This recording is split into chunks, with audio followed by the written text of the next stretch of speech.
OIC کا کردار کیا ہے؟ کچھ دن پہلے غالباً 11 نومبر کو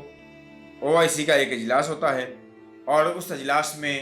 مختلف ممالک کے نمائندے بھی شامل ہوتے ہیں اور مختلف ممالک کے جو ہے قائدین بھی شامل ہوتے ہیں، اور OIC کا اجلاس بھرپور ہوتا ہے، فوٹو سیشن بھرپور ہوتا ہے، اور کس نے کہاں کھڑا ہونا تھا، کہاں پہ نہیں کھڑا ہونا تھا، کس کی تصویر کہاں پر آئی ہے، کہاں پر نہیں آئی، اس پہ بہت زیادہ لیدے ہو چکی ہے کہ فلاں کی تصویر یہاں پر کیوں آئی ہے، فلاں کی تصویر یہاں پر کیوں آئی ہے. لیکن المیہ وہیں پر ہے کہ OIC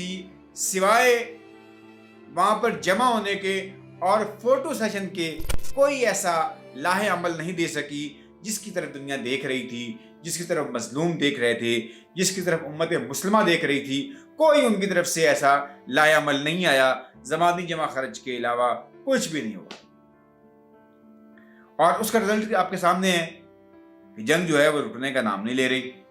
کسی بات کو وہ قبول کرنے کو تیار نہیں ہے. اسرائیل ہر بات جو ہے وہ سمجھتا ہے کہ میں اپنی طاقت کے بل بوتے پر میں اس قصہ کو ختم کرنا چاہتا ہوں، میں فلسطین کو ختم کرنا چاہتا ہوں، اور